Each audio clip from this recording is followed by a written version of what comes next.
Our topic today is John Lee. They failed to execute him. Bring a cup of tea or your favorite drink and let's get started.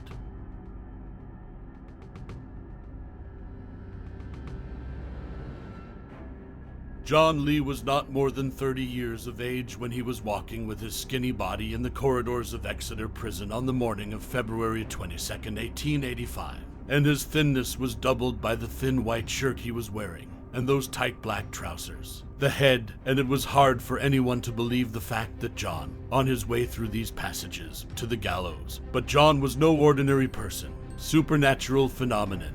His fame was spread as the man they could not execute, for he was the only one among those sentenced to death on the gallows with the noose tied around his neck, and he lived to tell his story, which was chilling.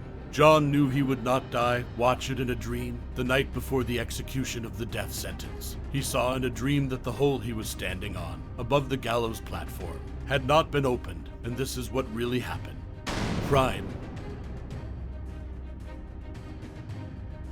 In the 3 years prior to that strange day, John had worked in the service of an old spinster named Miss Emma Ann Keyes at her home in Dauphin Gardiner, among other small jobs he had been commissioned. John was paid 4 shillings a week from his rich and miserly servant, and on the evening of November 14, 1884, Miss Emma was found murdered in her home in the Carra room, and she was slaughtered with the gardener's knife that John was using. John Lee, who was sleeping in a small room adjacent to the storage room in which the body was found, was arrested and charged with murder. Judgment. On the 4th of January, the trial was held in Exeter, and the court sentenced him to death by hanging, because the jurors could not reach the use of clemency with him. A life of the victim. It has emerged from the trial proceedings that Miss Emma Keyes was cruel to those who work in her service, including John, and imposed on them hard work for long hours, then provided them with little food, barely enough to make up for their children, and then paid them the lowest wages. And Miss Emma Keyes, her orchard worker and servant John, was singled out for more severe treatment. Despite his already small salary, she was occasionally running deduction after deduction on his salary, citing the most trivial reasons. And just before her death, she told him that she would make a reduction of 2 shillings every week on his salary, and the court considered that as the direct motive for the crime. Abnormal calm. Despite all this, John appeared during his trial to be remarkably calm.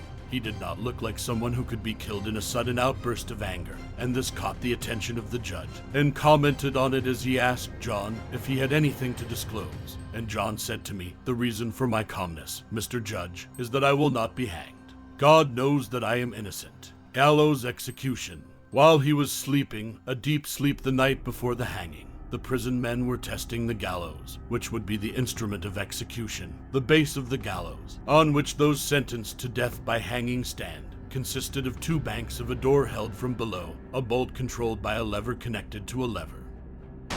Execution of the death sentence.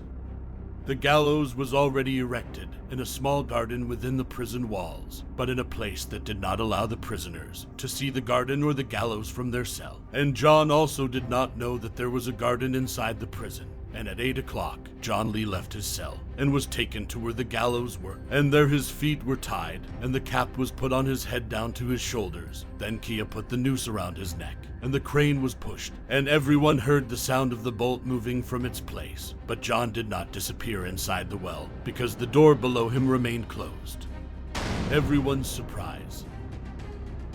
The prison officer, the executioner, and the witnesses of the execution remained in place, deafeningly silent, and their mouths gaped. But John Lee did not move or say anything. He was the quietest of those in the prison garden.